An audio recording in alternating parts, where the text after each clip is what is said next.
اب میں آپ کو ایک حدیث سنانے چلا ہوں جس میں ایک عجیب نقشہ سامنے آتا ہے کہ یہ مہدی جب ظاہر ہوں گے تو کس طور سے ظاہر ہوں گے، ان کے ظہور کی کیفیت کیا ہوگی، کیف یظہر۔ یہ روایت ہے حضرت ام سلمہ سے رضی اللہ تعالی عنہا، حضور کی زوجہ محترمہ ہیں، فرماتی ہیں ام سلمہ عن النبی صلی اللہ علیہ وسلم قال یکون اختلاف عند موت خلیفۃ۔ حضور نے فرمایا ایک خلیفہ کی موت پر اختلاف واقع ہو جائے گا، خانہ جنگی ہو جائے گی۔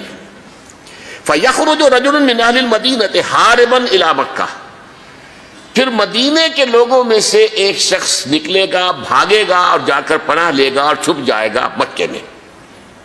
فَيَأْتِيهِ نَاسٌ مِّنْ أَهْلِ مَكَّةِ، پھر اس کے پاس آئیں گے اہل مکہ، مکہ کے لوگ، فَيُخْرِجُونَهُ، اور اسے نکالیں گے، جہاں وہ چھپے ہوئے ہوں گے وہاں سے نکالیں گے۔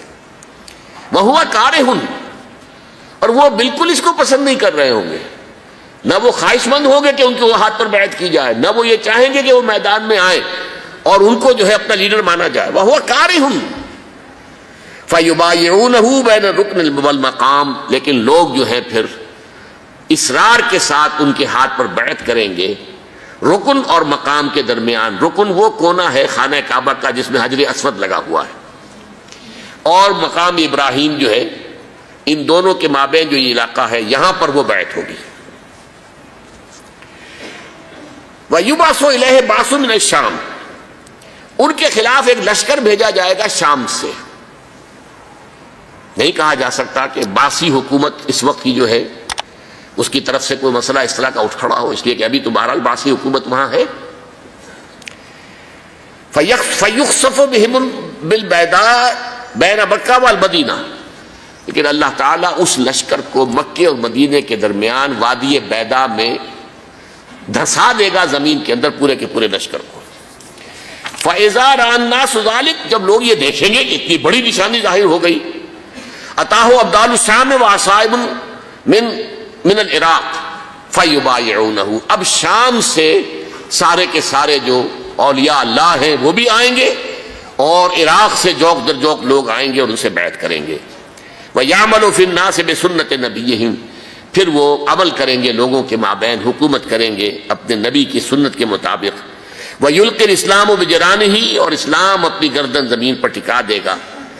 وَالْأَرْضِ فِي الْأَرْضِ، زمین میں۔ فَيَلْبَسُ 7 سنین، پھر وہ 7 برس تک حکمران رہیں گے۔ ثُمَّ يُتَوَفَّى، پھر ان کا انتقال ہوگا۔ وَيُصَلِّي عَلَيْهِ الْمُسْلِمُونَ، اور مسلمان ان پر نماز پڑھیں گے۔ یہ جو میں نے آپ کے سامنے نقشہ کھینچا ہے، اس سے اب میں ایک نتیجہ نکالتا ہوں، اسے بھی میرا گمان کہیے، اختلاف بھی کر سکتے ہیں آپ، اگر اس کو وزنی سمجھیں تو قبول بھی کر سکتے ہیں۔ وہ یہ ہے کہ میرے نزدیک ان کے ظہور کا وقت قریب ہے، اور اس کی تھوڑی سی بعد میں مجھے معلوم ہوا کہ جین ڈکسن غالباً نام ہے امریکن اس کا، جس نے یہ پیشن کوئی خبر دی تھی کہ 1962 میں عالم عرب میں ایک بچہ پیدا ہوا ہے کہ جو وہاں کا نقشہ بدل کر رکھ دے گا۔ یہ جین ڈکسن کی غالباً پیشن گوئی ہے۔ بہرحال مجھے اس کی پیشن گوئی سے کوئی دلچسپی نہیں ہے، میں تو جو احوال دیکھ رہا ہوں، یعنی اسرائیل کا قائم ہو جانا، اور اس کے بعد اب یروشلم کا مسلمانوں کے ہاتھوں سے نکل جانا، اور اب گویا کہ وہ الملحمۃ العظمیٰ جو ہے تلی کھڑی ہے، کسی بھی وقت جو ہے یہ جو ہے وہ لاوا پھٹ سکتا ہے، آتش فشاں پھٹ سکتا ہے۔ تو یہ تمام حالات ایسے ہیں کہ جن کی وجہ سے میں سمجھتا ہوں کہ ایک تو جو قرآن مجید کے اشارات میں نے آپ کو بتائے، 14 صدیاں 14 دن میں چاند کا پورا ہونا، والقمر اذا اتسق، 14 دن میں 14ویں کا چاند۔ اسی طرح اب یہ 14 صدیوں کے بعد یہ صدی جو 15ویں صدی ہے، یہ در حقیقت ظہور امام مہدی کی صدی ہے۔